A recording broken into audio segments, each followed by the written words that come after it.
prepare yourself for a barrage of answers.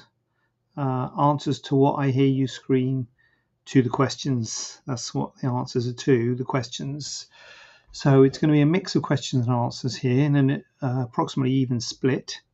If you have a question yourself, then you can ask yours truly. Staiano's the name, plastic surgery is the game. So if you have a plastic surgery related question, then I will please furnish me with it, and I'll do my best to answer it.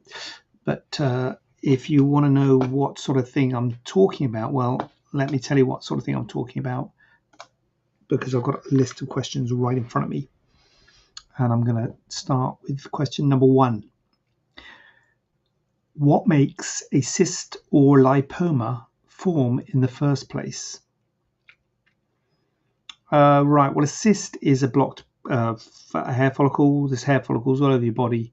A sebaceous cyst. There's different types of cyst, of course, but we'll assume we're talking about a skin cyst here, a sebaceous cyst or epidermoid cyst, pilar cyst in the scalp. So these are common kind of skin cysts.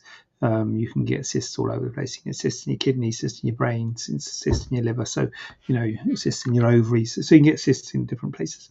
Epididymal cysts. Anyway, you can get places, other cysts. So this is talking about skin cysts. So yeah, they're formed by blocked hair follicles. There's hair follicles all over your body, so they can happen anywhere on your body, and they're a nuisance. And they're full of this sebum, sebaceous material, hence the sebaceous cyst. They're relatively easy to treat by removing them, cutting them out. But they're a nuisance, to be quite frank with you.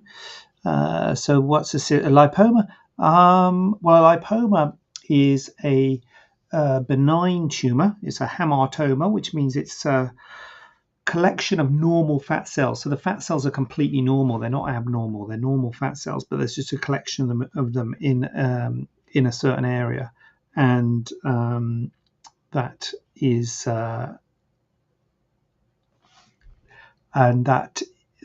it's a bit like a mole is a collection of skin pigment cells. There's skin pigment cells throughout your skin. We've all got melanocytes, which are the pigment cells throughout our skin, and there are some areas of skin where there's a little group of melanocytes, and that's a mole. And so there's in the fat, there's areas where there's a sort of conglomeration of fat, and that is a lipoma. That's what it is. I haven't answered what makes it, have I? I don't know. I don't know what makes it. That's what it is. They're common, they're benign. I don't know why. Just like what makes a mole. Why do you get a mole? Don't know.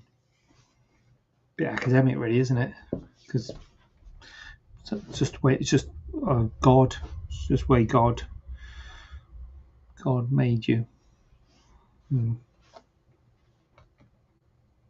Sorry, I don't know what causes them. Right. Are some people more prone to getting cysts or lipomas? Yeah, some people get multiple ones, especially lipomas. But cysts too. Some people get multiple cysts. So there are some people who get multiple. I would say the majority are solitary, particularly with lipomas. The majority of lipomas are solitary, but you do get some people who have literally hundreds, like literally. I've taken like 200 off patients, so you can get multiple lipomas all over the body. So yes, some people are more prone to them, but I think if you have one, I don't necessarily think that means you're going to be prone to getting multiple cysts or lipomas, because they are quite common. So if you have just one solitary one, don't panic and think you're going to get like loads now. Hopefully, that's the only one. When can I go swimming after lipoma? Well, right then. Well, so you'll have, if it's on your face, you'll have stitches in. If it's on your body, well, you'll have stitches in wherever it is. But if it's on the face, you'll have stitches in that need to be removed. If it's on your body, you'll probably have dissolvable sutures and a waterproof dressing. The stitches on the face are usually removed after a week. The waterproof dressing is removed after a week. So basically, for the first week, you don't really want to go swimming when you're dressing. You're dressing on. It's a waterproof dressing, but it's not. You can't go swimming with it. It's splash proof. You shouldn't call it waterproof. You should call it splash proof. So it's mainly just for sort of showers and things like that, rather than going swimming. So a week, you need to wait at least a week, and then we'll normally catch up with you at a week and have a look at the wound. Maybe 10 days, 2 weeks if it's not quite fully healed at a week, and if it's somewhere like where it's going to put tension on it, if you're doing sort of strenuous swimming, maybe a few weeks. But I'd say 10 days to 2 weeks is kind of normal for being able to go back to swimming once it's kind of dry, basically. And you can go back. Swimming is what I would say. Oh, yeah.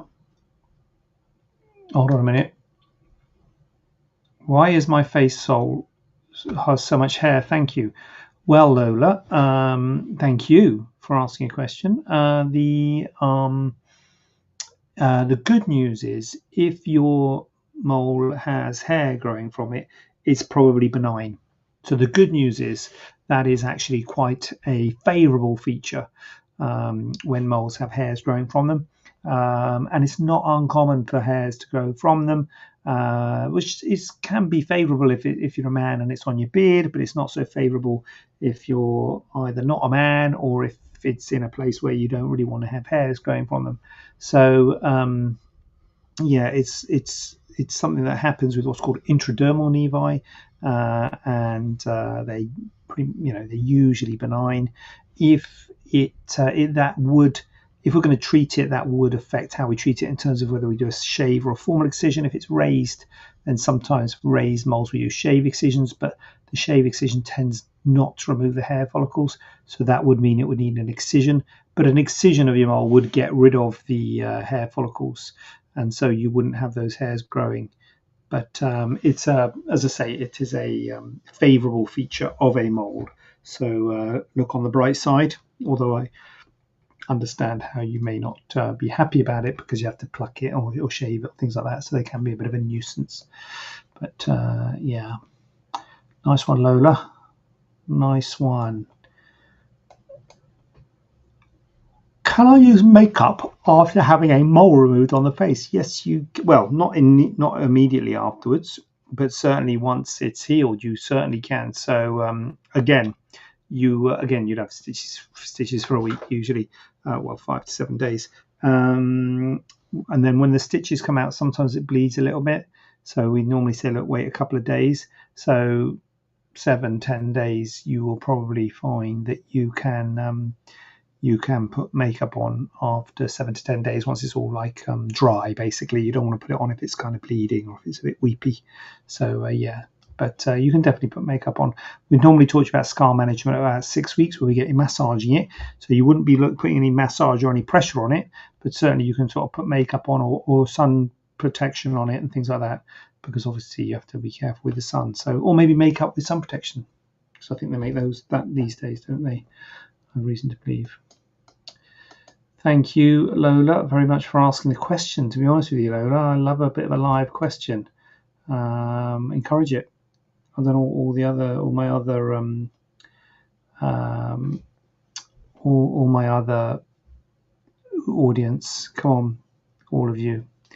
Why they're not asking live questions? Come on. Can I have a mole removed whilst pregnant? Good question. And this is a good question because it's quite common for moles to become a little bit darker during pregnancy. That's a normal thing for moles to do. So sometimes people do worry, obviously, if your mole gets darker, oh God, it's got darker. That is a worry. But it is something that just happens during pregnancy. So it doesn't necessarily mean it's gone bad, although obviously we do worry about moles getting darker because that is also a sign of the mole going bad. So it is a thing that sometimes people want to have moles removed during pregnancy, and it's something we would probably just talk about and assess on a case-by-case basis, because the answer is yes, you can have a mole during pregnancy, no problem at all. But also the flip side of that is a lot of people, when they're pregnant, they don't really want to have anything kind of injected into them, or even though it's just a local anesthetic locally where the mole is, patients not unreasonably don't really want you injecting stuff and things like that. So if it's probably best to get it checked out. But if we're not kind of worried about it, and if you're not worried about it, there's something to be said for maybe waiting till you've had your child, because as I say, there's no problem with injecting local anaesthetic, but sometimes people don't really want you injecting stuff while they're pregnant. But if you do want it, then fine. Again, if you're having an operation and you're on the operating table, you want to maybe lie on your left side and things like that. You don't. Sometimes it can be uncomfortable lying. So there's little things like that. But on paper it can be, but often we will wait unless we're worried about it. Obviously, if we're worried about it, it's something that technically can be done, but you will have to have an injection of local anaesthetic. But it's just locally into the mold, so it shouldn't have any systemic effect. So it should be absolutely fine as long as you're okay with having that.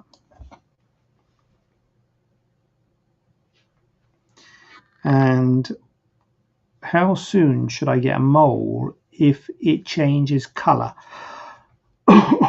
Sorry, a mole checked. Sorry. I mean, the reason for getting a mole checked if it changes colour is because you're worried about skin cancer, particularly melanoma, which is sort of brown moles changing. Melanoma is a bad skin cancer. There's different types of skin cancer, and melanoma is a bad one. So if you've got a mole that has changed colour, a pigmented mole that's changed colour that you're worried about, or has started bleeding, or has started itching, or has changed size, if things have happened to your mole and it's a worry, I would say that's an urgent thing to get looked at, simply because melanoma, there's different types of skin cancer, and melanoma is the worst. And melanoma can spread. That's the problem. So you can't, if there's any hint of it being a melanoma, you would want to get it checked out and removed pronto, which would ideally be measured in days. Really, you don't really want to be waiting weeks if you've got a melanoma. So it's something that we would normally work quick on, and I think your doctor would probably work quick on it as well if they thought it was a melanoma.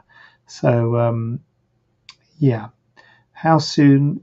As soon as possible, particularly if it's a red thing, and if it's these sort of BCC, SCC, these non-melanoma skin cancers, which are red things, normally on older people, sun-damaged skin, particularly if you've had it before, and it's got a red thing and it's crusty and it's a bit itchy, then that's a different thing, because certainly BCCs can't spread, so there's less of an urgency with those.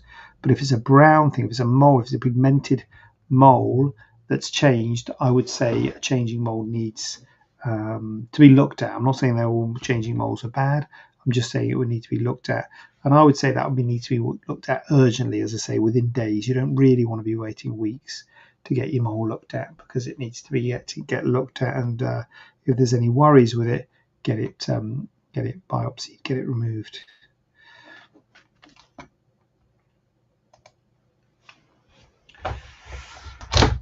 Right, is anyone going to follow Lola's lead? I don't know why so tired. I haven't done anything today, really, so I don't know why I'm tired. I have, I went to the shops, I suppose, but hello, Lola's back. Come on, Lola, get in. How long can a mole removal procedure on the face? How long can a mole removal procedure on the face last? You mean how long does the operation last? Depends a little bit on. You're not the person who just sent me the photo, are you? That wasn't Lola, was it? Because someone sent me a photo of a mole on her forehead, which was quite big. But most moles are not that big, and so most moles, relatively simple procedures. If you're asking how long the procedure would last, and I'm going to say the procedure will last 30 to 45 minutes. So you'll be in the clinic for an hour and a half, pretty much, start to finish. Obviously, welcome to sort of hang around, have a cup of tea and stuff. But it is a relatively prompt procedure. I'm just trying to say hi. is a very prompt procedure that you're pretty much done within an hour to an hour and a half, Lola. It's not a kind of major surgery. I know it's major surgery often psychologically, but from a sort of from a length of time and surgical point of view, then it doesn't take us too long. Yes, please. No, I haven't sent it yet. Yeah, so if you've got, send us a photo, Lola. Send us a photo to our WhatsApp 07794 739 606. I'm doing that from memory, and I might have that number wrong. But anyway, send us a photo on WhatsApp on whatever our WhatsApp number is. I feel like it's that. Got it here. How do I tell what the number is? Anyway,